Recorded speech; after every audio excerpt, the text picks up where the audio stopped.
Von Folsky. Today's story is The Haunting of Loon Lake.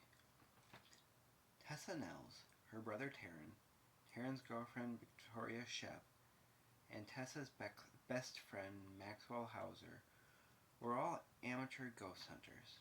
Their group, the Haunt Hunters, was well received both locally and on the web, with almost 10,000 subscribers, and they had been all over Minnesota, exploring every haunted location they could gain access to. The group had investigated the Glen Sheen Mansion, Smiling Jack in the Roseland Cemetery, the Ramsey County Courthouse, the Old Ham Mansion, the abandoned Tunnel of Terror, even the Dogman in Ottertail County. And now it was time for them to do a show on the incredibly haunted Loon Lake Cemetery. Loon Lake Cemetery is especially creepy for myriad reasons, Tessa started, speaking into the camera. The first and most obvious of which is the fact that the loons themselves are psychopomps, guides to the dearly departed, and their cries are eerie enough to send a shiver down your spine, even on the clearest of nights. The second reason as to why this haunted location is especially scary is because of the simple fact that it's an old abandoned cemetery. This will be the second cemetery the Haunt Hunters have visited for the show, the first being the Roseland Cemetery for Smiling Jack, but this time we intend to spend the night out there and live stream the whole thing.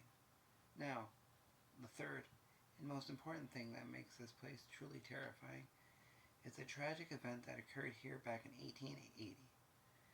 It all started when a young girl named Mary Jane Terwilliger was suspected of being a witch. The legend goes that on March 5th, 1880, Mary and two other women, her alleged coven, were captured by the townfolk of nearby Petersburg, Minnesota. It is said they were caught in the middle of performing an occult ritual in which all three girls, for they were girls, not a single one of them was over the age of 18, were covered in the blood of several recently dismembered black cats. They were in the process of slitting the throat of a goat. The authorities, or the church, it is unclear which, then basically broke in, violently rounded up all three girls, and without trial, brought them into the cemetery to be burnt at the stake. Fortunately for the girls, I suppose, the townfolk were unable to get the pyre together in time, and fearing they would not be able to hold Mary Jane much longer, they made a rash decision. The Reverend, for the legend is clear that it was the Reverend and not the sheriff, grabbed the sharpest axe he could procure, and had each girl kneel over a stump. He then proceeded to behead them one at a time. He allegedly beheaded Mary Jane's coven first, before turning his axe on the supposed head witch herself, who until that moment had remained silent, a scornful scowl on her face as she helplessly watched the brutal deaths of her sisters. "You can kill me," Mary Jane allegedly told the Reverend quietly, emotionlessly, "but I did make a deal with the fallen one. 66 souls, Reverend. I need to feed 66 souls to what lurk in the infernal pits before I can return, and yours will be the first." Mary Jane then returned to silence.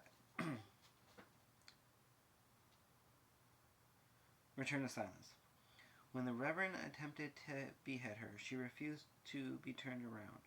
The strength of three grown men could not make her turn, so the Reverend was left with no choice but to decapitate the young girl while she stared with utter malice directly into his eyes.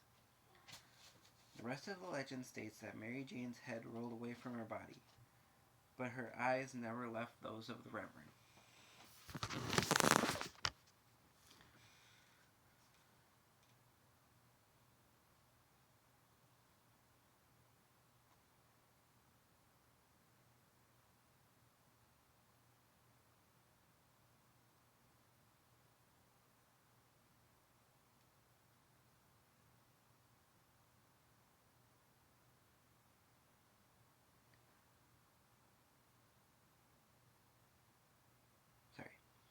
The rest of the legend states that Mary Jane's head rolled away from her body, but not before.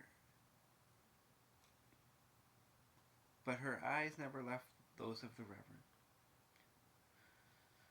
The rest of the legend states that Mary Jane's head rolled away from her body, but her eyes never left those of the Reverend. He died of a heart attack right there on the spot. Tessa finished her opening monologue that she had been practicing every day, multiple times a day for the last 2 weeks. Viewership had jumped up to almost 12,000 during Tessa's intro, which is the largest number of views the show had ever received, and they weren't even in the cemetery yet. Thankfully, the group had learned from past mistakes and had actually gone to the Petersburg City Council. Being that the Loon Lake Cemetery was, for all intents and purposes, abandoned, and because they actually went through the proper channels, unlike so many who had come before them, the City Council pretty much gave them free range to do as they pleased, essentially telling them they wouldn't be bothered so long as they weren't loud or out there destroying stuff. The group didn't, however, mention that they were going to be performing a seance. Tessa stepped out of the car as Maxwell continued to film and Taryn continued to direct.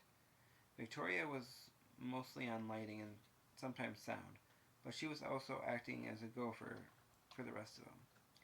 As they entered the cemetery, Maxwell and Taryn consistently adjusted the camera to find the perfect shot as they prepped for Tessa to cross over the threshold.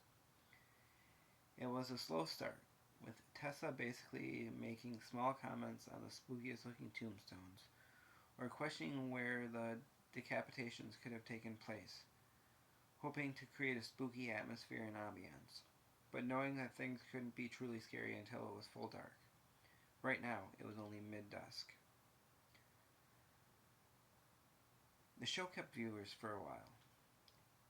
Then they started to drop off rapidly, until nightfall, when they started to rise again, concurrently with the darkness. Being as they were so far away from any other people, and although it was clear night, with a full moon, best for viewership, and practically all the stars in the sky were showing, illuminating every headstone in the vicinity.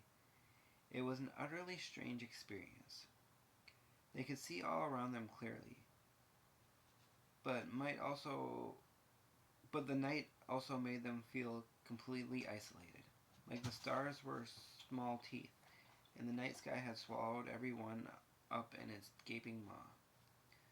The viewership stayed stable, only increasing a little when they thought they heard or saw something, and slacking a little when they went too long without hearing or seeing anything. This was pretty much what they expected to happen.